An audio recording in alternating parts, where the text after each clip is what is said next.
The ground trembled. A cloud of dust choked the horizon.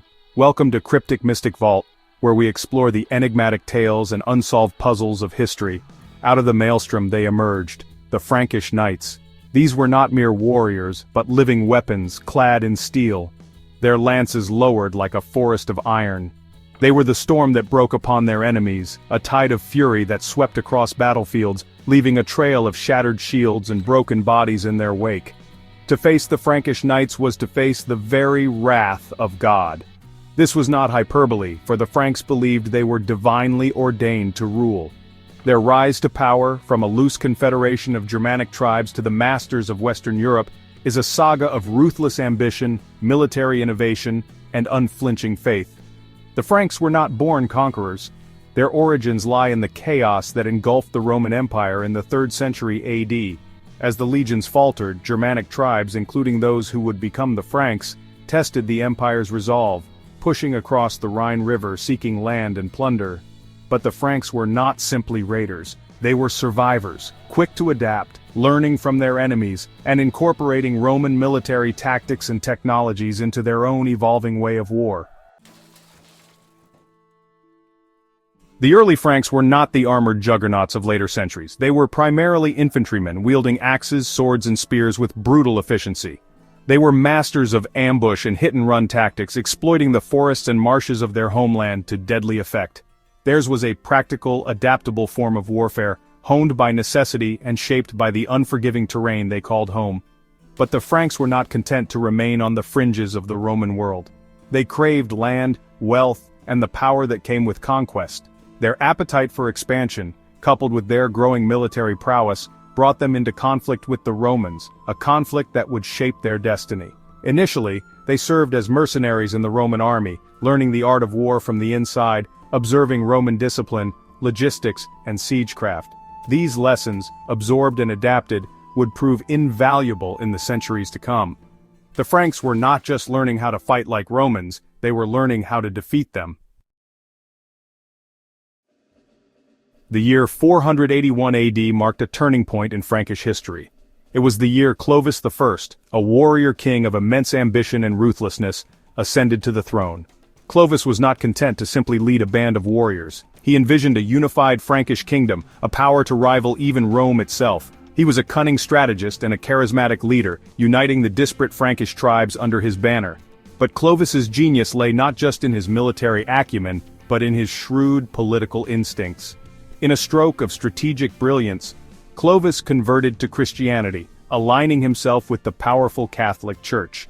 This conversion had far-reaching consequences, granting him legitimacy in the eyes of the Romanized population of Gaul, and providing him with access to the Church's resources and networks. With the Church's blessing, Clovis waged war on his neighbors, conquering Gaul, and forging the Frankish kingdom into a dominant force in Western Europe. The Battle of Vui, in 507 AD, cemented his legacy. It was here that the Frankish armies, bolstered by their faith and driven by Clovis's ambition, crushed the Visigoths, shattering their hold on Gaul and establishing the Franks as the undisputed masters of the region.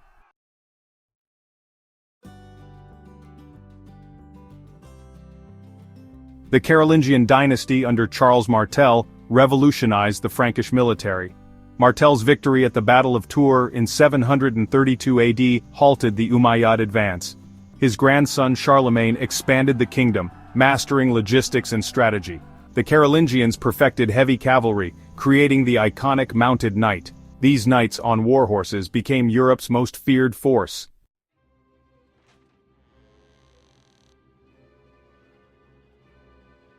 The Frankish military faced numerous challenges.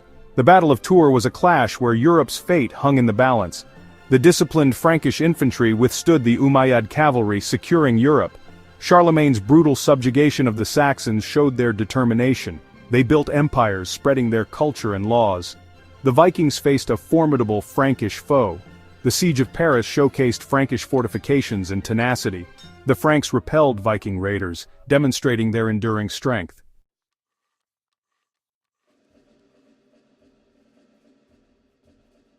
The Frankish kingdom, though eventually fracturing into the kingdoms of France and Germany, left an indelible mark on the course of European history. Their military innovations, their embrace of heavy cavalry, and their development of the feudal system with its emphasis on mounted warfare, shaped the face of European warfare for centuries.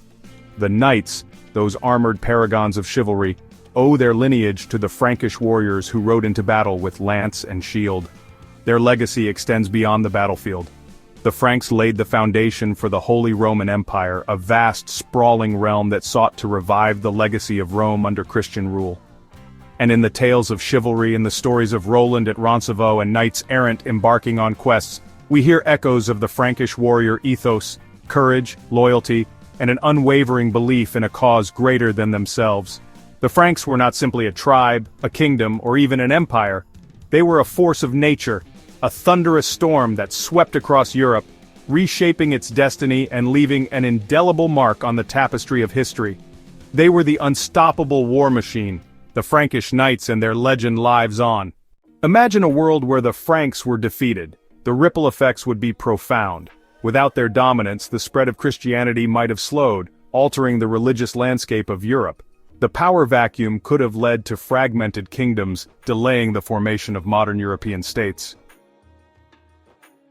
Trade routes would shift, and cultural exchanges would be different, potentially stunting the Renaissance. The very fabric of Western civilization would be unrecognizable. Without the unifying force of the Franks, Europe might have remained a patchwork of warring tribes and petty kingdoms. The tales of chivalry, the knights in shining armor, and the feudal system as we know it might never have existed. In this alternate history, the Holy Roman Empire might have never risen, and the idea of a united Christendom could have been a distant dream. The echoes of the Frankish war machine, their military innovations and their cultural influence would be but a whisper lost to time. A Europe without the Franks is a Europe without its backbone, a land where the course of history would be drastically different. The legacy of the Frankish knights, their courage, loyalty, and their belief in a cause greater than themselves would be a story untold. And so we see, the triumph of the Franks was not just a victory of one people over another, but a pivotal moment that shaped the destiny of a continent. Their legacy, their legend, lives on because it was a defining chapter in the grand narrative of human history.